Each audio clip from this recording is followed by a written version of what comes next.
है। अब देखो कार्बन के पास 1 2 3 4 अपने थे, 5वां 6वां 7वां और 8वां, ठीक है, 8 इलेक्ट्रॉन हो गए। अब ये जो 8 इलेक्ट्रॉन्स हो गए, यानी आउटर मोस्ट शेल में, इस एल शेल में 4 इलेक्ट्रॉन कार्बन के अपने थे और 4 उसने शेयर कर लिए, तो अल्टीमेटली 8 इलेक्ट्रॉन हो गए ना, यानी इसने स्टेबिलिटी गेन कर ली। स्टेबिलिटी या फिर ऑक्टेट कंप्लीट कर लिया या फिर नोबल गैस कॉन्फ़िगरेशन अटेन कर लिया।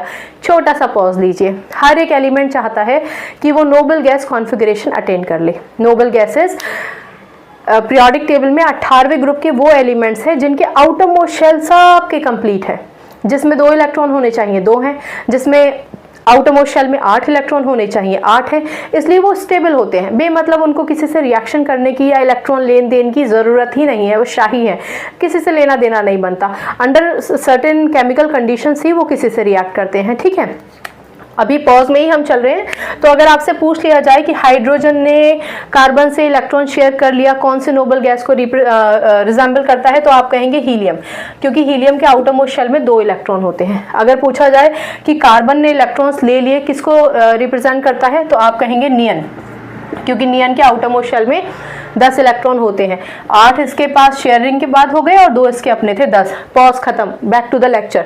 चलिए, अब क्योंकि ये चारों तरफ से ऑक्यूपाइड हो गया, 4 इलेक्ट्रॉन्स थे इसके पास चारों डायरेक्शन में, चारों तरफ से इसने इलेक्ट्रॉन शेयर कर लिए, यानी कि 2 इलेक्ट्रॉन शेयर करने पे एक बॉन्ड आता है। इसने एक बॉन्ड यहाँ बनाया, एक बॉन्ड यहाँ बनाया, एक बॉन्ड यहाँ बनाया, एक बॉन्ड यहाँ बनाया, ठीक है।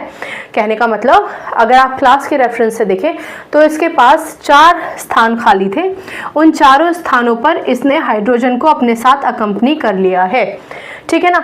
तो ये जो कार्बन है, ये कहलाया जाएगा सैचुरेटेड, और हाइड्रोजन से शेयरिंग हुई है इलेक्ट्रॉन्स की, इसलिए आप इसको कह सकते हैं सैचुरेटेड हाइड्रोकार्बन। क्लियर हो गया।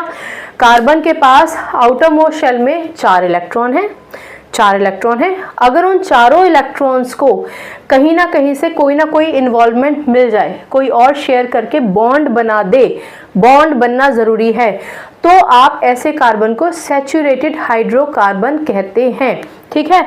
ये तो बहुत ही बुनियादी बात हो गई। अब जो हाइड्रोकार्बन लेसन है उसमें सैचुरेटेड हाइड्रोकार्बन को आप एक नाम से पढ़ते हैं जिसको हम कहते हैं एल्केन, ठीक है। एल्केन वैसे मैंने कवर भी कर रखा है और दोबारा भी मैं उसको पढ़ा दूंगी आपको, एल्केन, ठीक। एल्केन का फॉर्मूला होता है CnH2n+2। अब इस विषय पे हम अगले